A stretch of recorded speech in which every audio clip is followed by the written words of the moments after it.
आज के इस विश्लेषण में हम एक ऐसी जगह चलते हैं जहां सूरज ढलते ही इंसानों का नामो निशान मिट जाता है और शुरू होता है एक अजीब सा, बिल्कुल सुनसान सन्नाटा।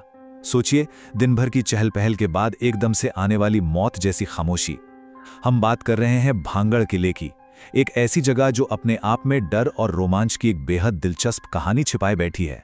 अब जरा इस ऑफिशियल आर्कियोलॉजिकल वार्निंग बोर्ड पर ध्यान दीजिए। सूरज उगाने से पहले और ढलने के बाद प्रवेश वर्जित है। आखिर ऐसा क्या है यहाँ? एक जगमगाता हुआ well known tourist spot Rajasthan के अलवर जिले में शाम होते ही अचानक एक रिस्ट्रिक्टेड गोस्ट टाउन में क्यों बदल जाता है? ये सवाल अपने आप में बहुत कुछ कहता है ना? इन अरावली की पहाड़ियों के बीच बसे इस किले को अगर हम ध्यान से देखें तो वो डर और सस्पेंस का माहौल साफ महसूस होता है। लेकिन इस भयानक खामोशी के पीछे का सच क्या है, इसे समझने के लिए हमें आज के इस सूनेपन और इन खंडहारों से दूर इसके उस भूले बिसरे अतीत में वापस जाना होगा जहां से ये सब शुरू हुआ था। तो चलिए सीधे 16वीं शताब्दी यानी 16th सेंचुरी में चलते हैं। तब ये जगह ऐसी बिल्कुल नहीं थी जैसी आज दिखती है। जरा कल्पना कीजिए, ये एक बेहद खुशहाल और तेजी से बढ़ता हुआ व्यापार, कला और संस्कृति का हब था। एक ऐसी आबाद जगह जिसे देखकर किसी को भी लगता कि ये शहर हमेशा ऐसे ही मुस्कुराता रहेगा। इतिहास के पन्नों को पलटें तो पता चलता है कि अमेर के शासक राजा भगवान दास ने इसकी स्थापना की थी। कुछ ही समय बाद इसका नाम उनके पोते भान सिंह के नाम पर भानगढ़ रखा गया और फिर शुरू हुआ इसका सुनहरा दौर। हजारों लोग यहाँ बसते थे, बाजार गुलजार थे और मंदिरों से लेकर शानदार महलों की रौनक देखते ही बनती थी। ये शहर बिल्कुल अपने उरूज पर था। लेकिन फिर कहानी में एक बेहद खतरनाक मोड़ आता है। ये वो वक्त था जब भांगड़ की राजकुमारी रत्नावती की सुंदरता के चर्चे पूरे देश में थे और वहीं एंट्री होती है एक तांत्रिक की, जिसका नाम था सिंघिया तांत्रिक। इस तांत्रिक को राजकुमारी से एक अजीब सा, बेहद खतरनाक और एक तरफा ऑब्सेशन हो गया था और यही लगाव इस शहर के लिए सबसे बड़ी पनौती बनने वाला था। कहा जाता है कि एक दिन तांत्रिक ने काले जादू के जरिए राजकुमारी के इत्र यानी उनके परफ्यूम को मंत्रित कर दिया ताकि वो किसी तरह उन्हें अपने वश में कर सके। लेकिन राजकुमारी को इस चाल की भनक लग गई। उन्होंने बिना देरी किए वो शीशी एक भारी पत्थर पर फेंक दी और नतीजा, वो पत्थर सीधे तांत्रिक की तरफ लुढ़का और उसके नीचे दबकर उसकी दर्दनाक मौत हो गई। पर मरने से ठीक पहले अपनी आखिरी सांसों के बीच तांत्रिक ने एक भयानक श्राप दिया। उसने चिल्लाकर कहा, यह नगर कभी आबाद नहीं रहेगा। उसने पूरे शहर के विनाश और यहाँ रहने वाले हर एक इंसान के तबाह होने की बद्दुआ दे डाली।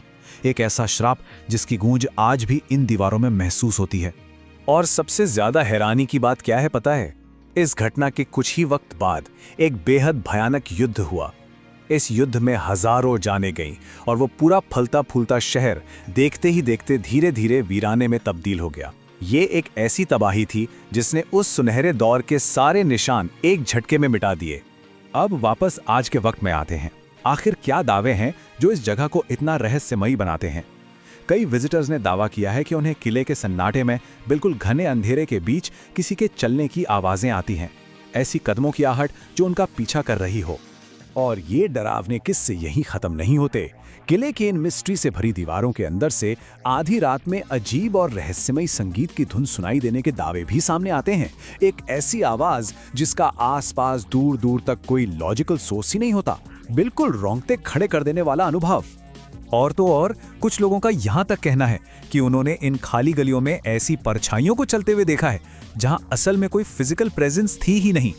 हालांकि एक बात यहां क्लियर करनी जरूरी है, इन पैरानॉर्मल क्लेम्स का आज तक कोई भी वैज्ञानिक यानी साइंटिफिक प्रमाण नहीं मिल पाया है। अब इन भूतिया लोक कथाओं और दावों को थोड़ी देर के लिए साइड में रखकर चलिए इतिहास और विज्ञान के बिल्कुल निष्पक्ष नजरिए से इस किले को देखते हैं। क्योंकि जब हम फैक्ट्स की तरफ मुड़ते हैं तो इस दुखांत अंत की एक बिल्कुल अलग और शायद थोड़ी ज्यादा रियलिस्टिक सच्चाई बयान होती है। यहाँ हम कहानी के इन दोनों पहलुओं को आमने सामने रखकर देख सकते हैं। एक तरफ तांत्रिक के श्राप और उसके काले जादू का फोकलोर है, तो दूसरी तरफ इतिहासकारों की एक ठोस सच्चाई।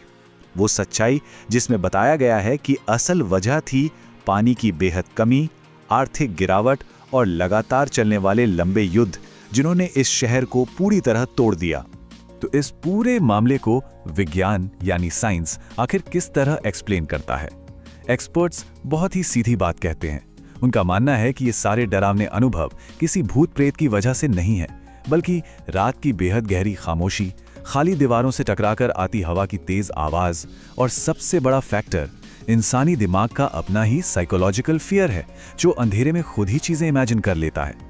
तो अब इस पूरे विश्लेषण के बाद इन सिनेमैटिक खंडारों के बीच बस एक ही सबसे बड़ा सवाल रह जाता है, क्या इस शानदार नगर का विनाश सच में किसी अलौकिक श्राप का नतीजा था, या फिर ये इतिहास और वक्त की उन कठोर परिस्थितियों का असर था जिनसे कोई भी शहर नहीं बच सकता?